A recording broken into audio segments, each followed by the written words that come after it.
मला एक अपेक्षा होती की ज्या कुटुंबाने खूप वर्ष आमदारकी केली या तालुक्याची, ते कुटुंब थोडस तांत्रिक दृष्ट्या किंबहुना कागदोपत्री किंवा अभ्यासाच्या दृष्टीने फार त्यांना तो एक त्यांचा तो खांदा आहे, म्हणजे एक त्यांना राजकीय वारसा आहे, ते असं हुशार असतील असं मला आधी वाटलं होतं. पण असा माझा समज होता, तो समज आता गैरसमज झाला, फळ ठरला. त्याचं कारण उत्तम तुम्हाला उदाहरण देतो की हे जे रजिस्टर ऑफिस आहे नारायणगावचं, साहेब यांनी कधी आयुष्यात मागणी नाही केलं का एक बाजूला गेलं पाहिजे. तिथं काय परिस्थिती माहिती आहे का, दिवस दिवस कागद करायला लोक उभे राहतात, उन्हात तानात, बसायला जागा नाही, बिलकुल बसायला जागा नाही.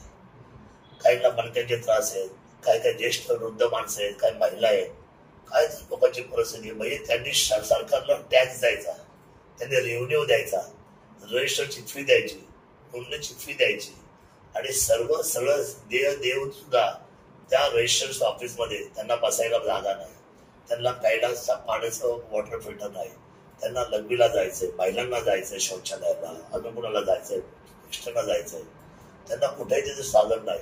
आणि अशा परिस्थितीमध्ये इतकं वर्ष हे लोक रजिस्टर ऑफिस चालवतात. आणि म्हणजे तुम्हाला कस्टमरचं काहीच नाही. आता रजिस्टर ऑफिस हे जनतेचं आहे. आता गंमत काय आहे, ज्या बिल्डर काय आहे, कसा आहे, चांगला वाईट, काळा गोरा, हे त्याच्याशी काय घेत नाही. त्या बिचाराने 2000 स्क्वेअर फीट रजिस्टर साठी लोकांना 2000 स्क्वेअर फीटची जागा विथ फर्निचर करून देऊन, शिवाय ₹1 वर्षाला भाडं. किती रुपये भाडं?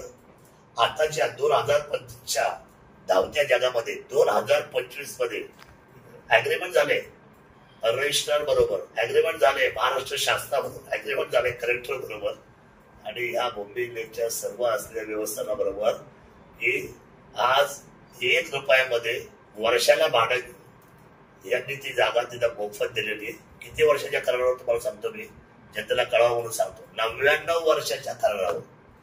मग अशी जागा दिलेल्या माणसाचे आपण किती आभार मानले पाहिजे, त्याला किती धन्यवाद दिले पाहिजे. शिवाय त्या बिल्डिंगला लिफ्ट आहे, वर जायला पहिल्या माळ्यावर सुविधा आहे, 2000 स्क्वेअर फीटचं ऑफिस आहे, टॉयलेट आहे, बाथरूम आहे, पाणी आहे, शेजारी कॅन्टीनचं काम चालू झालेलं आहे.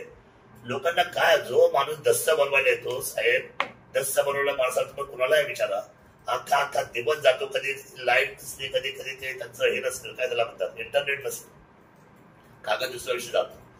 अशा परिस्थितीमध्ये जनतेचा आपण विचारच नाही करणार.